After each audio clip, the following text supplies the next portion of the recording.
Manicaland is not a new place for us.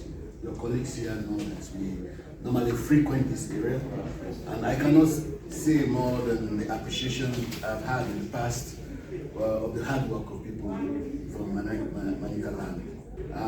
Last year, Honorable, we had the Sustainable Development Goals Summit in September in New York, where world leaders met together to try to assess progress that have been made in implementing the Sustainable Development Goals. The results were very appalling, with only 15% of the targets that have been reached midway to the 2030 agenda. But the beauty of those discussions was that it enabled us to relook at work that has been done globally to accelerate implementation of the Sustainable Development Goals. And we came up with 6 critical transitions that are necessary to accelerate implementation of the Sustainable Development Goals. One of those transitions is food security or food system. And unfortunately, we are here today looking at a situation where, because of El Nino, the impact has been extremely severe in Zimbabwe, or call it the whole of SADC region. And the statistics is quite worrying, because it's one of the worst droughts in the past 40 years in SADC region as a whole. Not to talk about Zimbabwe as an entity of that. So that is quite an important development. And we are familiar with the overall deficits. I was a little bit touched with the assessment you have done here, and pointing towards about 200,000 tons of cereals that are required to plug blood deficit as a result of the impacts of El Nino in Manicaland. So on the food security side, it's very worrisome. And we know closely linked with food security, and as far as El Nino is concerned, we are talking about a lot of water stress. So water sanitation becomes very important and critical element in such a deficit situation. So as a result, that's an area we need to look at. Not to talk about energy, because Zimbabwe relies on dams, and some of these dams have really gone far below their normal levels in order to generate enough electricity for the people of Zimbabwe. So those are critical areas that also are important to us. We also have to deal with the transition. How can we help people to be able to withstand the impact of this crisis? I normally define the resilience approach as one that helps the affected population to cope with the impact of the crisis, recover from it, and also engage in transformative change moving forward. So it's not just addressing the relief aspect of it, but we also have to make sure that people are able to cope, emerge, and continue rebuilding their lives and livelihood. That is very important. So that was just one of the critical transitions where we came up with. If you invest in food security, you are investing in several SDGs at the same time. The second area of the transition was digitalization, which was very important, and in the sense that we need to ensure that digitalization is a reality for Africa, and that the investments are appropriate in the process of development.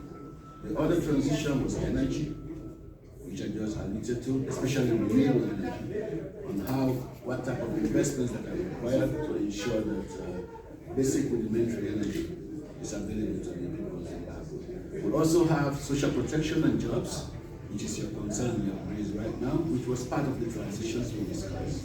And then we have what we call the big devil or elephant in the room, climate change, biodiversity and pollution, which are also critical centers of this. These 6 transitions are so important because we think they are catalytic and they have a replication implication. So our advocacy to government is that in order to accelerate implementation of the SDGs, there is need to invest in these 6 transitions. Snow Music Studio.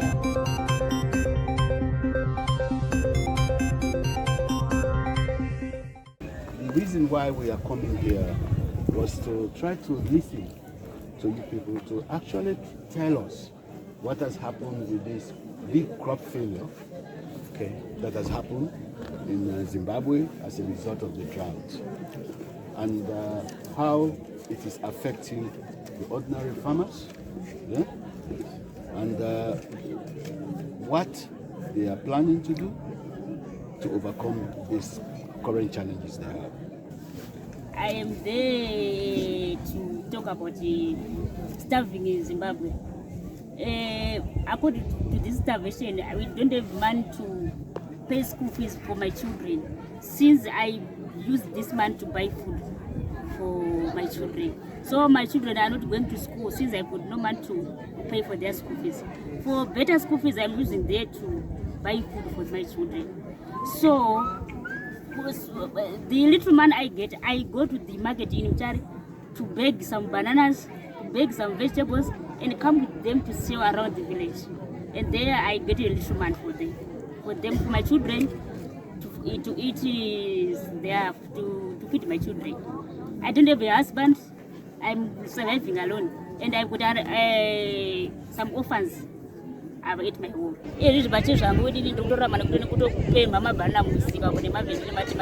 Vakutengesa muvillage kuti vanhu vasei vanditengerewo asi kunotenga kumuri kuonekwa mari shoma shoma iyoyo ndodzoka ndonotengera kuti vana chikafu asi vana havasi kuguta nechikoro vakatosiya havasi kuenda kuchikoro. Indonzi Edward Chirikutsi under Chief Makono.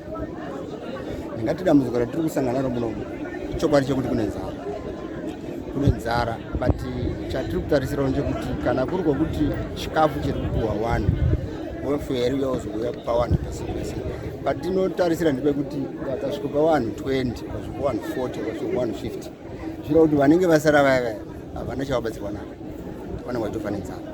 Taichazira kuti kana dai vari kupa zvavari kupa izvozvo vakapa munhu wese nekuti inzara mvura haina unoyera munhu wese. We need to really see what the government, the people and all the partners that are here can do to really mitigate the impact of climate change, which we see as something that is going to shape many things. And we were told too that part of the resilient thing that the dam they rely on in periods like this is almost not there. That really shows that we shouldn't focus too much on the humanitarian side alone. So we should be thinking about the transition. How do we move out of this, and how do we sustain the process in making sure that when it happens again,